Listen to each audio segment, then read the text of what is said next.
Bonjour, je m'appelle Clara Born et j'ai 10 ans. Je vais vous présenter un livre qui s'appelle Sacrée sorcière. Il est écrit par Roald Dahl et illustré par Quentin Blake. L'histoire parle d'un petit garçon qui se fait changer en souris par des sorcières. Il est tellement furieux qu'il décide de se venger et les changer en souris. Mais pour ça, il a besoin d'un petit flacon. Et l'extrait que je vais vous lire, c'est quand il s'introduit dans la chambre de la chef des sorcières pour essayer de trouver ce petit flacon.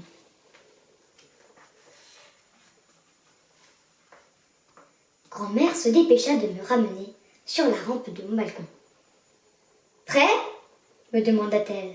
« Je vais te jeter dans la chaussette. »« Pourvu que je réussisse, dis-je.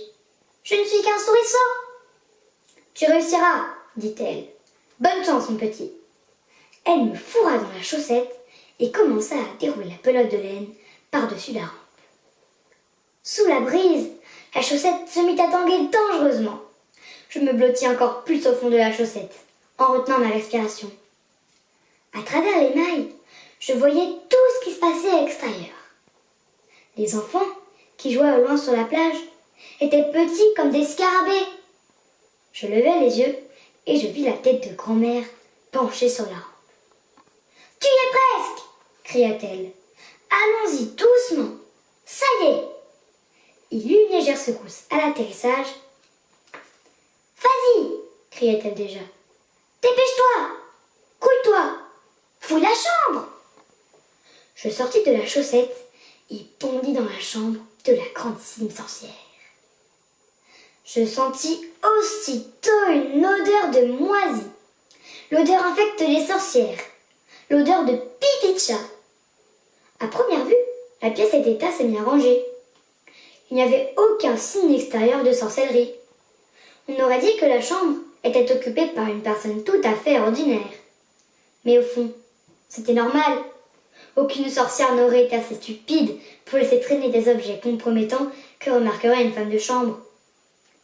Soudain, une grenouille traversa la pièce en sautillant et disparut sous le lit. « Je m'élançai quand... « Dépêche-toi !» fit la voix de grand-mère. « Prends la potion et reviens vite !» Je fis le tour de la pièce à la recherche des flacons.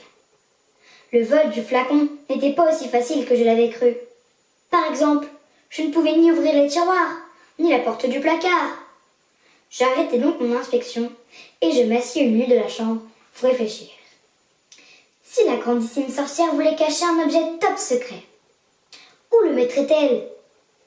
Certainement pas dans un tiroir, ni dans un placard. On le découvrirait aussitôt. Je sautai sur le lit pour avoir une meilleure vue de l'ensemble. « Oh oh !» pensai-je. « Et si c'était sur le matelas ?» Avec précaution, je descendis jusqu'au sommier. En grattant avec mes pattes de devant, je commençai à me frayer un chemin sous le matelas. Quel effort pour faire ensuite rentrer mon museau et mon corps! J'arrivai à me glisser entre le sommier et le matelas, mais j'avançais à l'aveugle.